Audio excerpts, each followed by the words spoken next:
killed at home by his own bodyguard. Ethiopia's army chief and 3 other senior officials are shot dead after a rogue general tries to seize control in the north.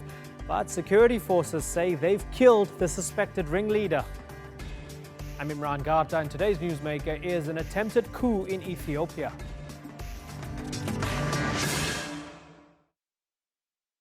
Since coming to power last year, Prime Minister Abiy Ahmed has been on a mission to reform. He ended a 20-year war with Eritrea, freed thousands of political prisoners, and prosecuted former officials accused of human rights abuses.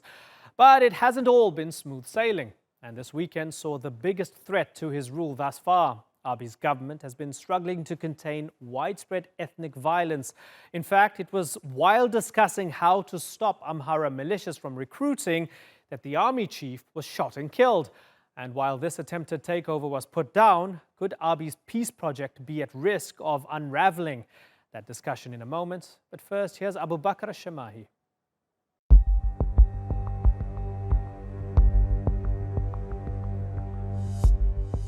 Abiy Ahmed is facing serious threats to his authority.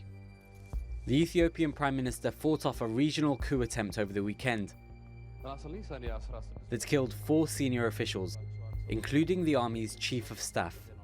The chief of staff of the Ethiopian National Defense Forces, General Sa'ara Makonnen, together with retired Major General Gazai Abarra, were also attacked within the home of General Sa'ara Makonnen.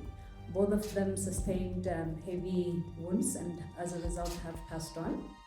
Earlier, Prime Minister Abiy had addressed Ethiopians, adamant that he'd continue with his reforms. Ethiopia ህዝብ አፋኝ ገዳይ በወንድሞቹ ደም ስልጣን መያዝ የሚመኝ ኃይልን በዲሞክራሲያዊ መንገድ ብቻ ስልጣን መያዝ እንደሚችል በማመን በተባበረ ክንድ ታግለው መስዋዕትነት ከፍለው አምባገነን መንግስታትን የማይቀበሉ መሆናቸውን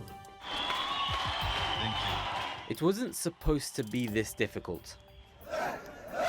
Abiy's been popular since becoming Prime Minister last year and has allowed more freedom of speech, released prisoners, and stretched out a hand to Eritrea, the country Ethiopia has officially been at war with for 20 years. But there have always been opponents. The weekend's attacks took place in the capital Addis Ababa and in Bahir Dar.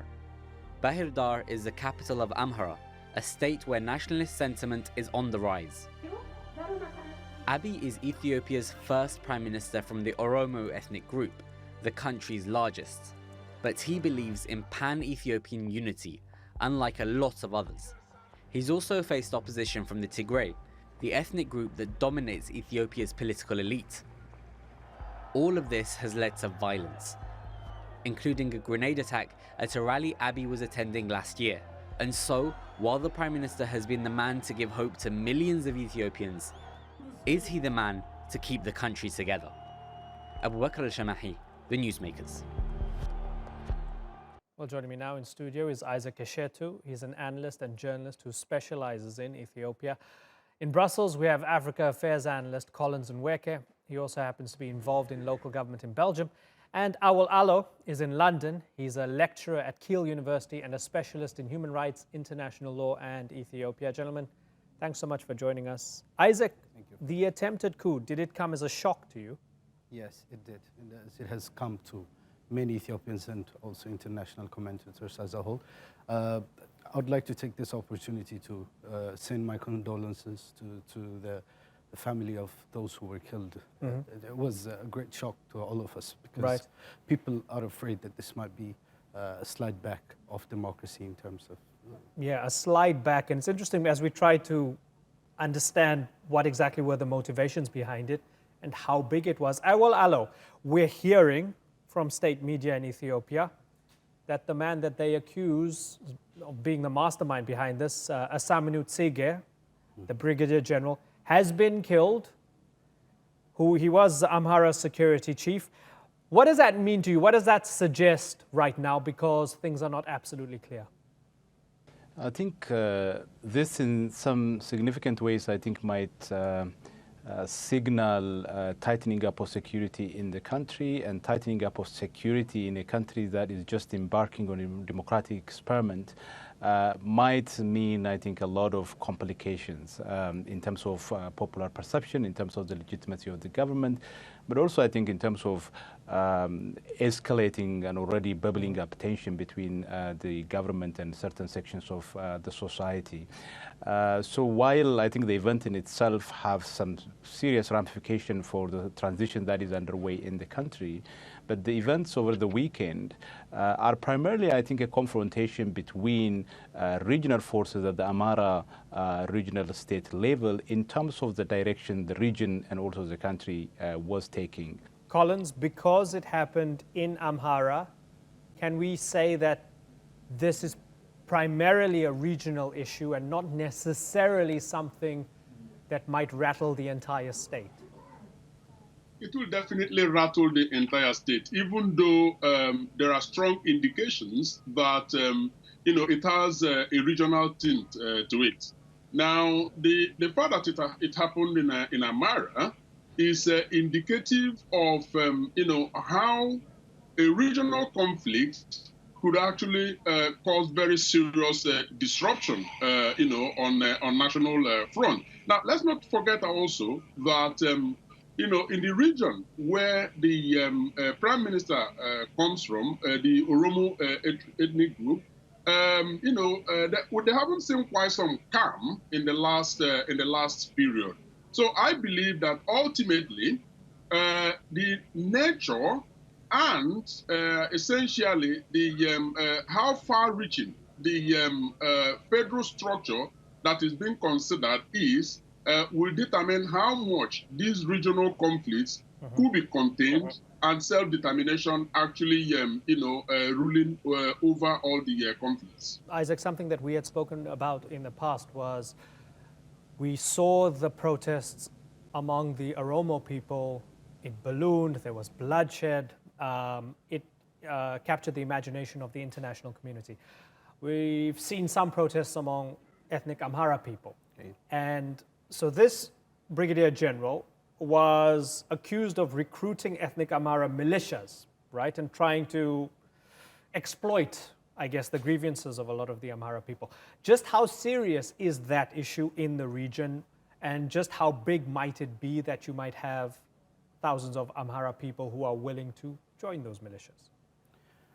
Well, I don't think I could say anything like with a definite surety, but at the same time, I think one of the problems in Ethiopian politics seems to be ultra-nationalism, especially the violent one. So I think in the regions, including the Amhara region, I think there are ultra-nationalist elements that have been gaining momentum in the last 3-4 years, and they enjoy some kind of popular support, and at the same time, things might get very complicated from now on, right, because there are supporters and there are people who support ultra-nationalist movements in the country. So that seems to be one of the biggest challenges in Ethiopia right now. Awal Alo, how close was Abiy Ahmed to losing his job? If we say it's a failed coup attempt, had they succeeded, what would we have seen?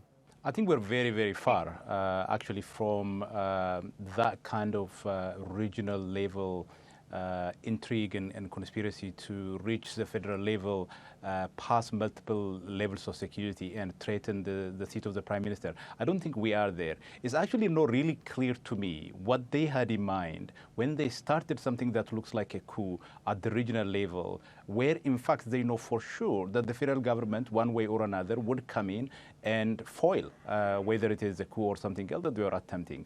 So technically speaking, while it is, I think, possible to have a coup in the sense of extra-constitutional change of government at the regional level, it is very unlikely for a coup of that kind to be successful, because you have another layer of government that is much more powerful, have a national defense and much broader security that would come in and put you under control. So it's not really clear what they had in mind, but as one of the guests was saying, there was this rise of or resurgence of nationalism of a very aggressive kind in the Amhara region that is feeding off, on the back of the grievances of the last 27 or so years. Right. Collins, whether on the regional level or whether at the federal level, is this a reminder that there are some people who don't like Abiy Ahmed's reforms? Obviously. I mean, Abiy Ahmed has managed to make quite some enemies with the aggressive reforms that he had put in place. Let's pause for a while and consider, some of the accomplishments that the young man has made since taking over power. He has liberalized the press. Women empowerment, became an issue. There are strong indications that he's fighting corruption, institutional corruption, I must add, heads on, and quite a number of other things.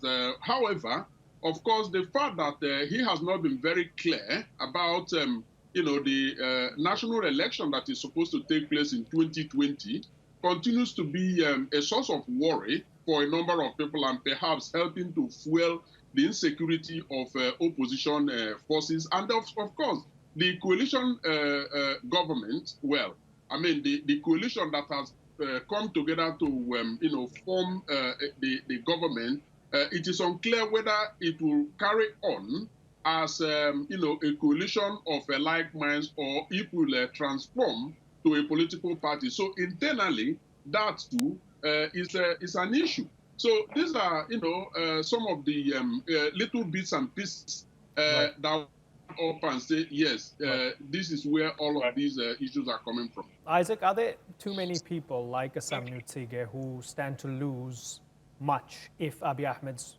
aggressive reforms, as Colin said, those reforms go through? Well, I would like to add a few points before that.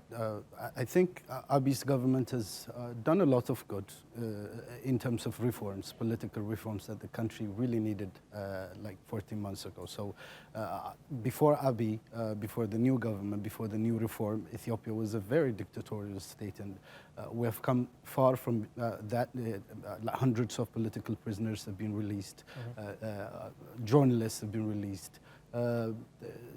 Women empowerment is a thing, just like Collins mentioned, and we have come far in that regard. But it's far from being very easy. At the same time, it's not very easy to have a smooth transformation from a very dictatorial state to a free one. So I think Abiy has a lot of challenges to deal with, but at the same time, I don't think he would lose complete support of the people. I don't think his job is in any danger, as you've chosen to put it. But I think, of course, there are going to be lots of challenges in becoming a more democratic. We have a long way to go. Do we have any reason to disbelieve the state or disbelieve their methods or maybe question how they did it when they say that they killed the guy? Well, it's a developing story. I think that should be clear. At the same time, the kind of information that's coming is very limited at the moment. There seems to be a blackout on internet access in many regions in Ethiopia. So the kind of information is very limited at the moment, and it's only the government giving all this press release. And we have to have other sources maybe in the coming days, and we cannot conclude everything in general. Right. So we have much more work to do in terms of talking about this story. Right. Awal Alo, when you have the army chief, who's undoubtedly close to all the leadership, killed in his house by his own bodyguard, it becomes something that's very personal. And usually these things lead to witch hunts because you can't trust those people around you. Might that switch this government of Abiy Ahmed into fighting mode? And might that be a complete distraction from the reform agenda? Might we see a new phase now in Abiy's leadership? I think there will certainly be a pivot in terms of law and order, in terms of guaranteeing security. I think there are two things that we have been witnessing over the course of the last 1 year and almost half now since Abiy came to power. On the one hand, what we saw is a continuously weakening state, a state that used to be extremely authoritarian, very powerful, used violence to deal with the population, suddenly abandoned that powerful instrument and trying to be very, very democratic, accommodative, patient, and allowing democratic exercise. While this is happening, there was a significant escalation, a significant rise in terms of demand for political participation on the part of the populace. And the state did not really have the infrastructure to actually accommodate, receive all those demands, all those calls, and channel them to a constructive path. So you have that mismatch. In some areas, the demand for political participation was expressing itself not in democratic terms, but in violent terms. And that's why we have, for example, at the moment, one of the highest number of internally displaced people in the country. So the government has been extremely patient in terms of allowing democratic exercise. The question now is, on the top of the huge amount of problems of insecurity that we had leading to the days of people, now this has gone so far, reaching up to the inner circles of the government. So would the government continue the same path, or would it pivot? I think from what we heard yesterday from some of the regional governments who came out and condemned the attempted coup, that there will be some pivots. And this pivot would mean, particularly in a country like Ethiopia, where most instruments that are used by the government tends to be blunt, that is usually force, or denying people access to certain things, including maybe access to internet, some restriction on media, something along that line would be expected. But I also think that the commitment for reform to get the country over the line is very strong on the part of this administration, and I do hope that they will try their maximum not to shut down spaces for disagreement, for debate, and a dialogue over the nature of this transition that the country has embarked on. Collins, if the state has been used to using these blunt instruments over the years, this is what they've known best over the years, and you've had a failed coup attempt, as I said, that was very personal. Are we going to see that pivot where the state does what it used to do best first and reforms maybe come second until the security threat is sorted out? I hope that wouldn't be the case. I have reasons to believe that it's going to get worse before it gets better. The reason I say this is because we have seen from the antecedents of Abiy Ahmed that he is heads on for reform and genuine democratic transition. Now, I think he is very likely to resist the urge and the tendency of, his backbenchers, so to speak, to go hardline and use the instruments that they are used to, which is blunt force.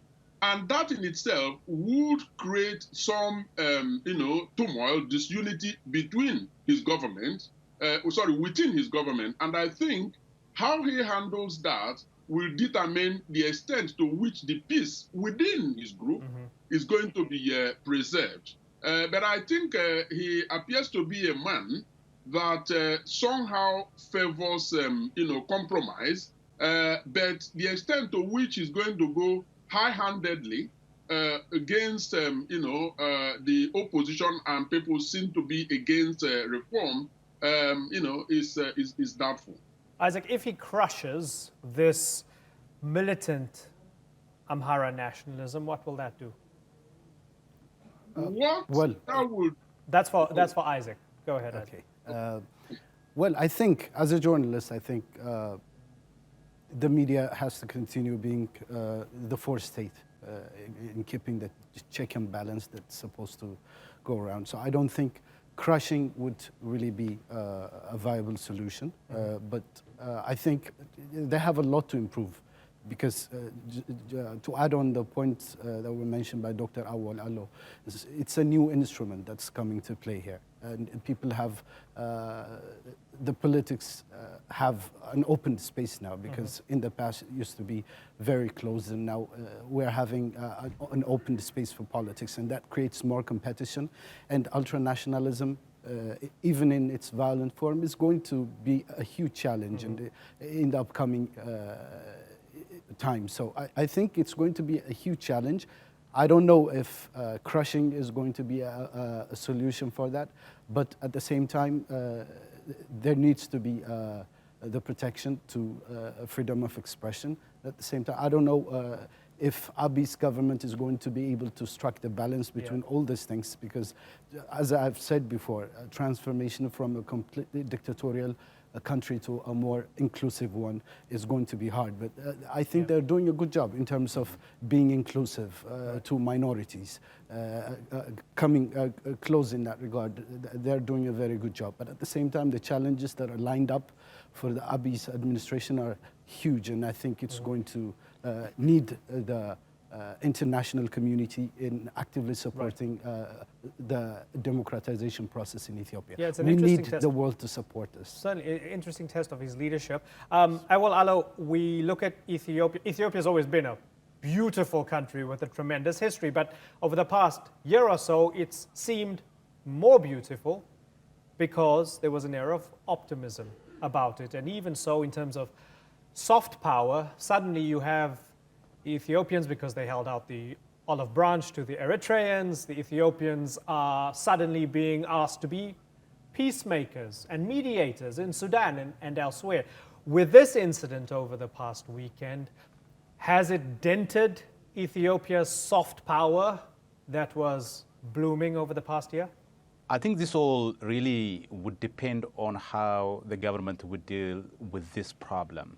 I don't think this would be significant enough in terms of, I think, damaging the image and reputation that the Ethiopian state has, precisely because part of this reputation comes from the significant geostrategic role the country plays in the region because of its population size and also its growing economy. So I don't think this would have a damaging effect. But I think what is really important is that in order for this country to use all the potentials that it has, it is very important that this transition works. It is very important that the various actors in the country set aside their differences and come together around a common vision. One of the key challenges for the Prime Minister is really the question of how to bring together so many different actors who can see their own interests, specifically at the regional level, but don't seem to see what interests they have together as a country. And the challenge is precisely about bringing these different actors together at a time when there is a significant rise of nationalist sentiments, deployment of nationalist rhetorics against one another. One of the striking things over the course of the last 1 year is that Abiy is ethnic Oromo. He comes from the party that represents the Oromo people within the ruling EPRDF coalition. And most nationalist Oromos see Abiy as not nationalist enough. Amara see him as somebody that is simply working for the interest of the Oromo to marginalize other ethnic groups. Various actors also have their own perspectives. And the problem we have this is because everybody in the country looks at things from their own perspective. Everybody is a victim. The entire country is turned into some kind of grievance chart where everybody preaches about victimhood. And I think it's important for the country to move forward, to come together around a common vision. And for once, for the various actors to see the collective interests of the Ethiopian people, not just their own specific interests. Unless we do that, it would be very difficult for the country to move forward. There are just way too many diverse interests and powerful forces to take down not just the country, but also the entire region. Well, it's a healthy reminder that it's such a victory in itself, keeping such a diverse, vast nation together in the first place, which is fascinating and makes Ethiopia so special. Gentlemen, it's been a pleasure talking to all of you. Isaac Eshetu, Collins Nweke, and Awal Alo. Thanks again. When Donald Trump was running to become the US president, immigration was at the center of his campaign. And after being elected, his administration enacted some of the harshest immigration policies in the nation's recent history. His zero-tolerance approach led to almost 3,000 children being separated from their parents at the US-Mexico border. And last week, he promised to expel millions of undocumented immigrants. But hours before the deportations were due to begin, Trump decided to delay them at the request of the Democrats.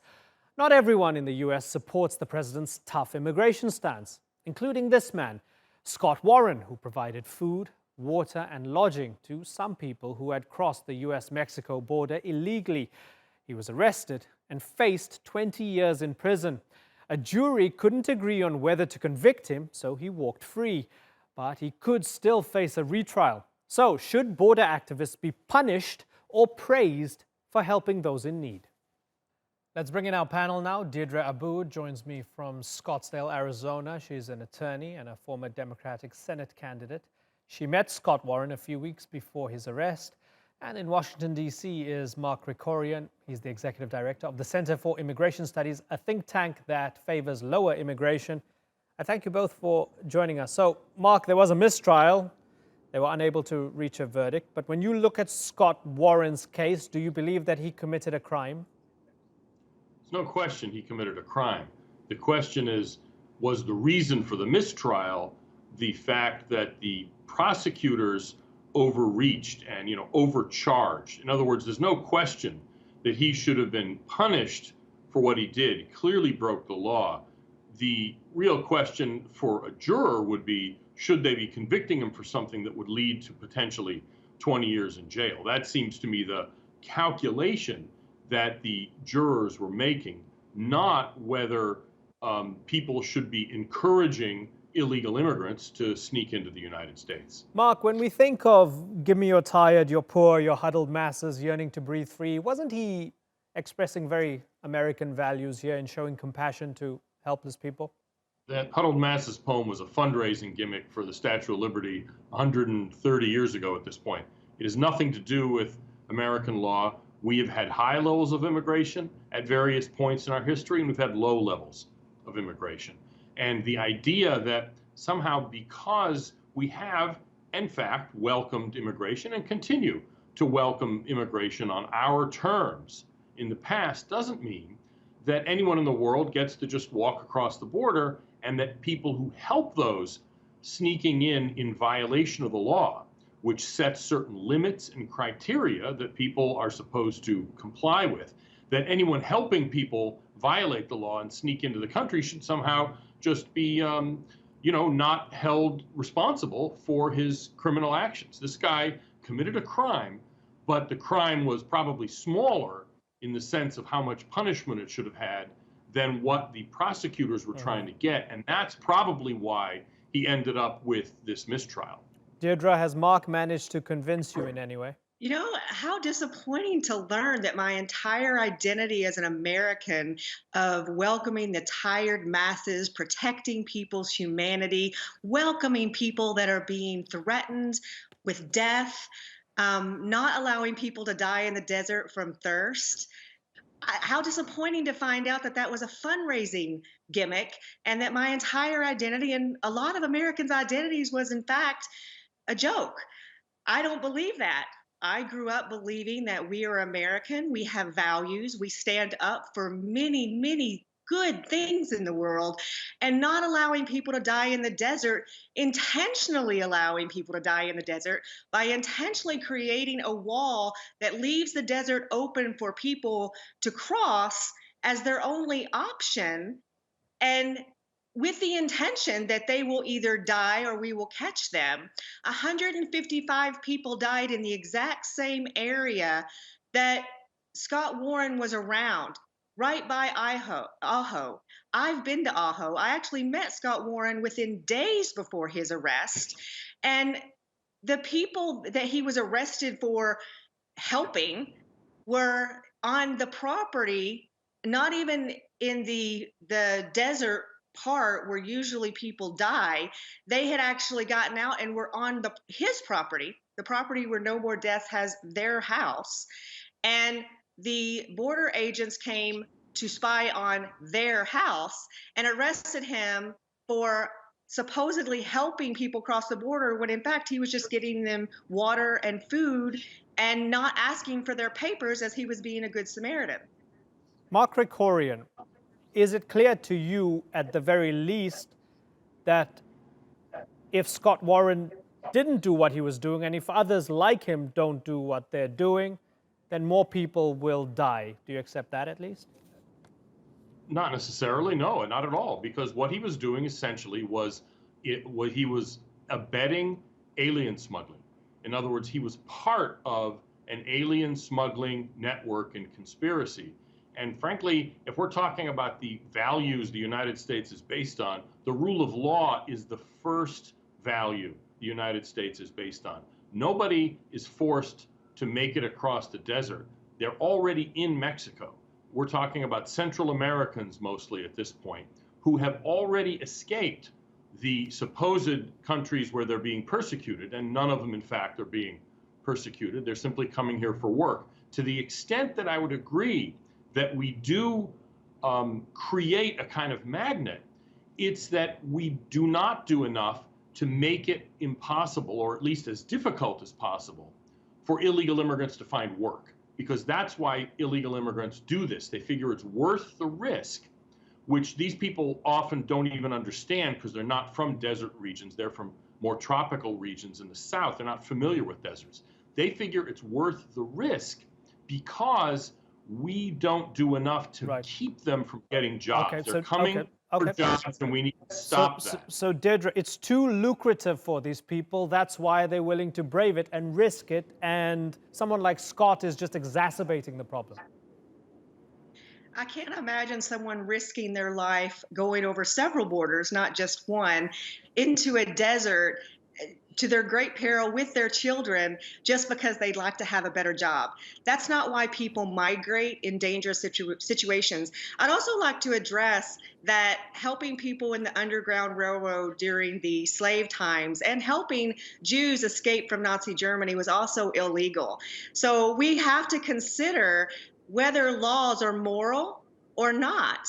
And while I'm all for having an immigration system that also upholds our values of not allowing people to die in the desert, at the same time, I don't think that we should be prosecuting people because they failed to ask for papers when they were giving water and food to a stranger. And this, by the way, is not the first case. It's just the most highlighted case. We have had several cases in Arizona where people have been picked up for leaving water in the desert and some of them were prosecuted, successfully prosecuted. Many of them were prosecuted. And we've also had people who found, Americans who found migrants near the desert who were near death. And as they were trying to transport them to the only hospital, which is 3 hours away from Ajo, they were also charged with aiding and abetting an alien, as opposed to a Good Samaritan law. Okay. So for me, there's not a conflict with telling people that you can't be a transporter intentionally and being paid as a coyote to get people over the border illegally and helping people not die in the desert. Right. I feel like those are two different things, and law and Americans are smart enough to figure it out. Mark Krikorian, something that is fascinating to me as an outsider. I'm not an American. I have no dog in this fight. But on this very program, I've had someone from the Mountain Minutemen. They patrol the borders. They're vigilantes. They speak very clearly about shooting at these people on sight and sometimes shooting to kill. Now, often they work with authorities and they have their binoculars and they have their people stationed all over the place and they try to protect the border. So someone like that who can tell me on international television, oh no, I'm looking for these people and I'll take them out if I have to. That person is never prosecuted, yet somebody who's giving food and water to somebody who crosses the border is. Doesn't it tell you something's fundamentally wrong? No, because they haven't been shooting at aliens. That, in fact, is a crime, and they would be arrested. What you're getting is people who are basically acting out in front of their, Skype cameras on their computers. But the extremism is what we need to avoid. Both the extremism of your other guest, who basically compares immigration laws to Nazism and slavery, because that's explicitly what she just did. No, that's not what I said at all. Or yes, it is what not you at did. all. Or the no, it isn't. Or the Absolutely not. Of someone who threatens to use armed violence privately, in other words, not under government sanction, to shoot people coming across the border. These extremes need to be avoided. We have a border. It can be enforced through normal law enforcement means, and people like Scott Warren, whether they get paid for it or not, and they do in fact get paid because he's supporting himself somehow, they just get paid by foundations and others, are getting paid to undermine the borders and immigration laws of the United States, and they deserve prosecution. Okay, hold your thought there for a second, Deirdre, because I want to broaden this out, because this doesn't happen in a vacuum. There's a context, and under the Trump administration, things have heated up when it comes to immigration, right? I want to talk about the DOJ recently explaining and justifying the conditions for children in the camps that are under federal jurisdiction. Some have called them concentration camps, very controversially. Let's have a little listen to the DOJ for a second. I think there's fair reason to find that those things may be part of safe and sanitary. Maybe are a part. What do you say maybe? You mean there are circumstances when a person doesn't need to have a toothbrush, toothpaste, and soap for days? Well, I think in CBP custody, it's frequently intended to be much shorter term. So it may be that for a shorter term stay in CBP custody that some of those things may not be required. Let me just add to that very quickly before I come back to the two of you. So, justification from the DOJ that we don't need to give these kids toothbrushes, toothpaste, and soap. On Twitter, Michael Scott Moore, journalist and author who spent 977 days as a hostage of Somali pirates, said, well, Somali pirates gave me toothpaste and soap. Mark, before you say I'm making false equivalences and so on, when we look at this administration, is the message to people who want to cross the border, we really don't care about you, we don't care at all? You are, in fact, making false equivalences. Is it any surprise that remote border patrol stations, which are not in any way equipped to deal with a tsunami of people who are being lured here by loopholes in our law that the Democratic leadership in Congress refuses it's toothbrushes and toothpaste and soap for kids. It's soap for kids. There is no way that they can deal with 800,000 people a year at that rate coming into border patrol stations that have one or two people manning them. It is no surprise that they haven't been able to deal with this, and Congress still has not authorized the extra funding so that they can, in fact, provide toothpaste and toothbrush for these kids. But none of that even solves the problem. The problem is we have a set of loopholes in our law that make it worth your while to bring a child with you. It becomes a golden ticket to be released forever into the United States. People are acting on that incentive. Until we change that incentive, this kind of thing is going to continue. In other words, the Democrats have created this flow of people and then are complaining that the flow of people that they have created is not being treated well enough, and then they're not appropriating the money to actually take care of people. Say you're absolutely right on everything. Do you at least accept that these kids probably deserve toothbrushes and soap? Well, it's not deserve. It's how do you take care of people, basically. If they're going to be there, if you're going to be in your custody for a long period of time, obviously. But the whole point is they are not equipped to deal with this. The Immigration Service is looking for some way of handing these kids on.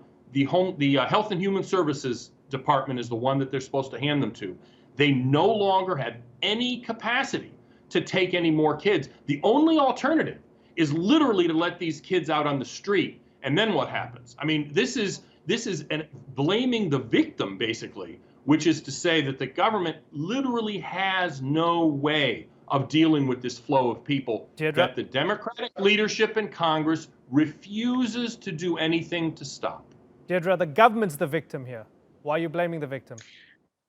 I know, right? So you have a government that you had the Republican controlling all parts of the government for 2 years and just didn't know what to do. And now that the Democrats only have one section of the government, it's their fault that they haven't done anything.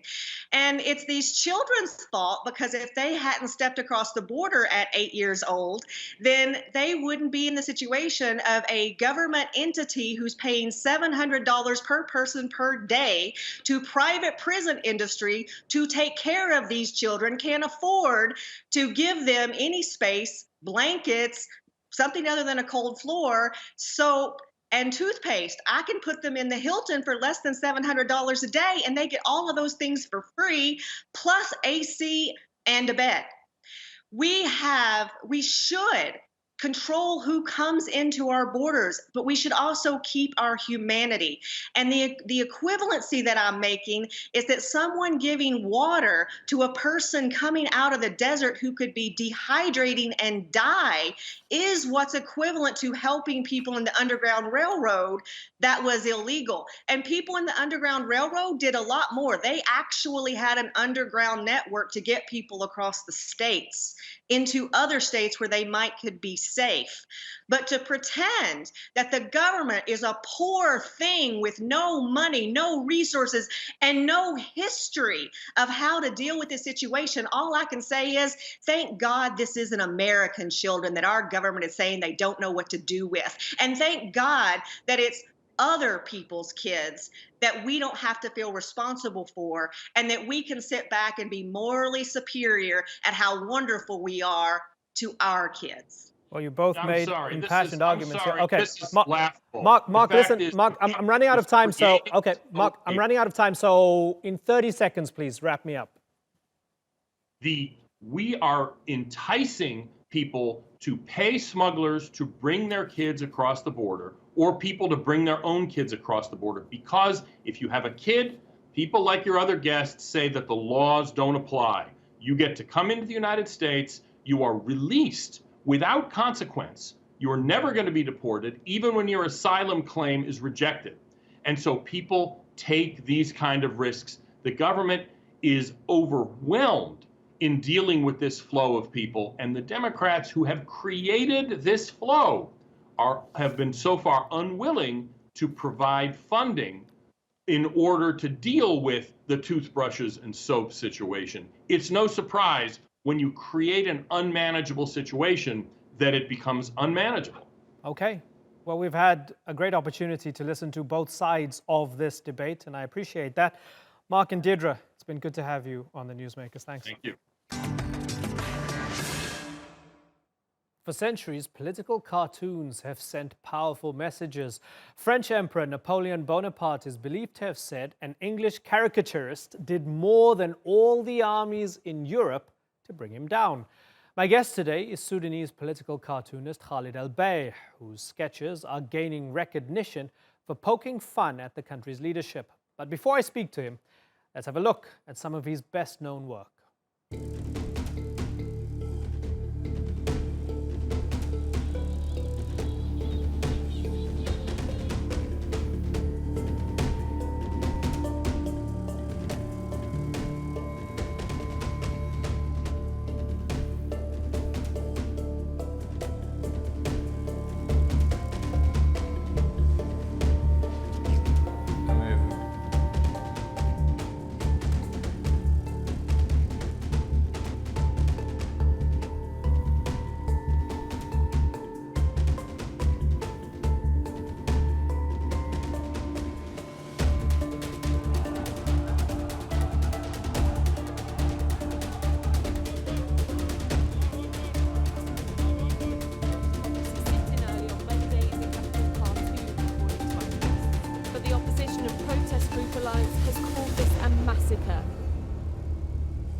Well, let's speak to the artist behind those cartoons. Khalid Albaih joins me now from New York. Khalid, good to have you on the Newsmakers. It's been an extraordinary few months in Sudan. It seems as if there are many within the Transitional Military Council who are not too keen on allowing the democratic process to flourish. Many call it a counter-revolution.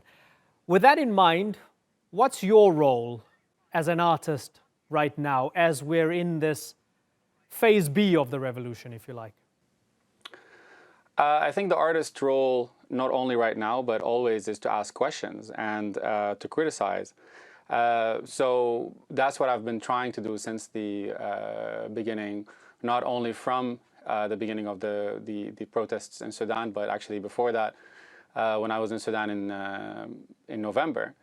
But actually for the last 8 years with the Arab Spring as well. So it's for me, I'm trying to compare a lot, and I'm trying to remind people and remind myself of the mistakes that that we, the people, have been through, whether in Egypt or in Tunisia or in Syria or happening right now in Yemen, and how can we avoid that in Sudan with basically the same players in power. And when we look at your audience, because you've done a wide variety of cartoons over a number of years, from the Kaepernick cartoon that went viral, Spike Lee had it on his t-shirt, to stuff on Kashmir and Palestine and Sudan and so on, right? At the moment, Sudan is boiling. Yep. People are out on the streets. I wonder, when you're putting something on the page, who's your audience? Who's your first audience? And maybe then who's your second audience? My audience is the internet. I'm a social media-based artist and cartoonist, and I've never had a border. Actually, what I'm trying to do is break these borders. I'm trying to reach out to everyone, whether in Sudan or outside Sudan, or whether in Palestine or outside Palestine, whether in Kashmir or outside Kashmir, trying to talk about the issues that at the end of the day, this is all about injustice, and this is about us as people uniting together and fighting back. Through peaceful means, through just understanding what the problem actually is. And with going on, what's happening right now in Sudan, what I'm trying to do is highlight the situation, but I'm also trying to highlight the long forgotten history of Sudan and of the region, because mostly what media does and what's been happening since as long as I remember is that, you know, if you mention to anyone that there's a coup in Sudan, there's protests, they'll say, yeah, okay, that's what happens in Africa, or that's what's happened in the Arab world. That's the normal thing. So chaos is the normal thing. And that's what I'm trying to say. No, it's not. And actually, even if it is, it happens because of certain issues that you should know about. Maybe you're part of it. Maybe your government is part of it. Right. So Khalid, beyond your political cartoons, I want to call up something that you wrote. It was an op-ed for Al Jazeera Online, and a lot of people have shared it. I've seen it on my social feed and so on, with the title, "No, It's Not Over for the Sudanese Revolution." You write that for years, Hemeti, who's the interim military boss, fought for al-Bashir in the conflict in Darfur, where his forces, part of the Janjaweed militia, committed countless war crimes. He was rewarded by being made of the head of the Rapid Support Forces before turning on his patron in April and helping to get him deposed. I was curious because I followed your work over the years. I wonder, with everything that's happened on the street now, and when you see the true face of Bashir's government and those around him, and now the pushback from the Transitional Military Council, have you now changed your mind on Darfur because you speak of the countless war crimes committed by Hemeti? Change my mind on Darfur as in what? Well, I was looking at your work. So, for example, your tweets from 2011, where you talk about Darfur being a hoax. You have a tweet in 2016 where there's an article, which is a New York Times article, where Amnesty International speaks to people on the ground, 56 residents of Jabal Marra, where they speak of poisonous smoke, which could be chemical weapons used by Omar al-Bashir. And you ask if this is another US-paid PR company, right? And you know, you have a wide body of work, but you never quite criticize the government on its policies in Darfur. So I wonder now, with the revolution, have you looked back, and do you feel that you had a missed opportunity to criticize the government at the time when Darfur was happening? No, I always criticize the government. That's actually the only thing I've done. I've always criticized Bashir since I could draw, you know, and that's what I've been trying to do. With the thing with Darfur, what I was trying to, I think, highlight was that how it was used internationally, just like Syria was used now. So it's the same things, you know. It's people or governments actually use these catastrophes that happen to people, whether it's in Darfur or whether it's after that in Nuba Mountains and so on. They use it for their own advantage, and you know, once George Clooney or someone like that comes in, and then it becomes something of like a pop culture thing, and everybody starts talking about it, just like what's happening now in Khartoum with the Blue for Sudan. which we actually use because we need to use these kind of things. But what was happening with Darfur is that, yes, there was catastrophes happening. There was a lot of things happening. We were so far removed from it. And of course, there's an article by Nisrin al-Malik for The Guardian, and it talks about Khartoum being the selfish city. And that's absolutely true, because we're so far removed from it, and Darfur was so long in the dark that we really had no idea what was going on. We didn't have idea of how big that catastrophe was. And yes, of course, we could have talked about it more. We could have pushed for it more. But whether in criticizing the government, I think it doesn't matter if you criticize the government on their actions on Darfur or whether their actions in Khartoum, because they've been doing the same thing for longer. Now, because Khartoum is a public city, a selfish city, now we see it in Khartoum. We see what the Janjaweed has been doing, and of course, yes, we go back and say, yeah, we should have stood up more. We definitely should have stood up more for our brothers and sisters in Darfur. Well, Khalid, you're not a political analyst. You're a cartoonist, and you're somebody who cares deeply about his country and the region. You speak about the Arab Spring. Tell me how this is going to turn out. You don't have a crystal ball, but you're somebody who still has hope about what you'd like to see for Sudan. How's this going to turn out? I have hope for resistance. I have hope that we, including myself, don't give up and don't fall back and just watch things get back to how they normally are. We didn't want just a change of face. We didn't want just a change of Bashir. We wanted a change of regime. We wanted a change of regimes in the region. We wanted a change of regimes in Africa. We wanted a change of attitude, starting from ourselves as well. So what I'm trying to do is push myself and try to push other people as well not to give up, because that's the only thing that we have. We cannot fight governments, unfortunately. And being a political cartoonist, and especially coming from the Arab Spring, you realize after all these events that happened in the past years that you might be losing all your fights. You're fighting a losing battle, basically, because the international attention and international help are the same people that are actually supporting these dictatorships that you're fighting. Just like the Janjaweed and just like Hemeti is supported by the EU, and most of his vehicles are actually by the EU. They're giving to him by the EU to fight or to halt the move of migrants in the region. So it's the same people that we're asking to support us are the same people that are supporting the people that they call dictators, and they're putting sanctions on Sudan because of. So I can't leave, I can't travel freely because of the visa restrictions, because Sudan is under a terrorist list, but at the same time you're supporting the government that supports these terrorists. So it's really, I think it's our job right now is to highlight that, and even to highlight that to people in the EU and to people in America, saying that this is what's happening. And I come back to my first answer again, that to say that, yes, the region is a mess. This is what's happened, but it was not always like this, and it can change. But we need your help. Your government is part of this issue as well. Khalid Albaih, thanks for joining us on the Newsmakers.